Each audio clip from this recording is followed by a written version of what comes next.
Hello. In this unit, we're going to discuss the right and wrong ways of approaching the in-house training session. One of the most vital things is to remember time is of the essence. You're not there to sit there and give them an hour-long speech as to this, this, and this. What you want to do is have clear, concise facts and teach them within a 10 to 15 minute period, whatever you want to teach them. What I tend to focus on is the paperwork. I always find that that's a never-ending source of questions. The good faith estimate, the till. And a lot of times it allows me to generate questions from the realtors who will have further questions about different things I talk about.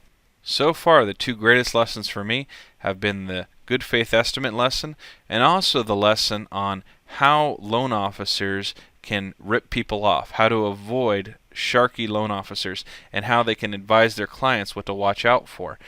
These lessons have helped me to be able to build a solid rapport with 2 or 3 good quality companies here in the area. And I actually do go in the mornings and teach usually about once a week at various real estate companies. And it's a tremendous way of building business. Now, why do we do this? Quite simply, once again, to make more contacts, to be able to reach out to people, to be able to talk, to be able to get some friendships going on there.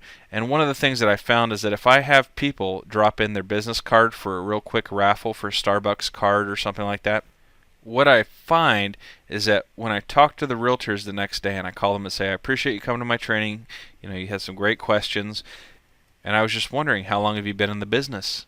And then get the realtor to talk about themselves a little bit in their business. And from that I can do kind of a soft pre-qualification if I want to go further into the conversation about helping them build their business, about whether I want to do business with them. And if they're a newbie, I'll just simply say, listen, as you get buyers, keep in touch with me. Is it okay if I call you once every couple weeks just to see how things are going? Great. And that way I also get a lot of new ones too that might not necessarily have business right now, but they're starting and they're working and they're fighting and they're trying to make it happen. And they're worth a call every couple weeks. And right now I have about 45 of those types of realtors in my database that I just follow up on and say, just wanted to touch base, see how things are going. Do you have any buyers in your pipeline right now that we can help you to pre-qualify? No problem. I'll see you at the next training in a week or two. And that is a tremendous approach, and it really helps you to be able to build a farm team of realtors that are coming up. So rather than just simply take one approach, I try to take several different approaches, going after active listings and talking to the realtors directly, getting into the offices and doing training presentations and making myself be of something of value, being something that makes this complicated business a little bit more simple and understandable. If you take that approach, and if you take a service-driven approach to help these people out, they will love you forever.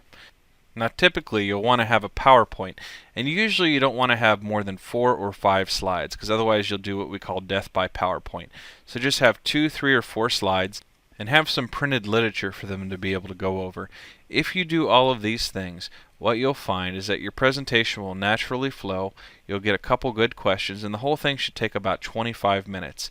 10 to 15 minutes to present, about 10 minutes worth of questions, and then you simply wrap it down, shake everybody's hand, get their business cards, and then follow up on them the next day.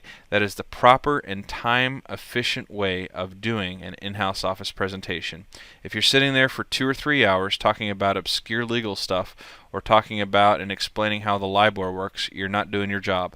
Your job is to get in there, explain some basic fundamental of the real estate industry, and build contacts and move on with your day. Don't get stuck dealing with everybody's issues. Now, what you might also find is some realtors may come up to you and explain to you that they have a nightmare scenario on their hands and they need to have another loan officer look at it because the current loan officer they have is incompetent. That is a great way of building business, and I do get usually 1 or 2 leads a month that way. And it's really been a huge business booster since I've started going into the offices and helping to do these training sessions. And it's not as hard as you may think. It's actually pretty easy if you're willing to be consistent and you're willing to prove yourself to the broker that you're faithful and that you'll go in every single month and help out their new agents and explain things as they come down the pipe. So let's go on to the next lesson, which is avoiding realtor office politics, which can get very, very nasty and very, very catty. So let's talk about how to avoid realtor drama.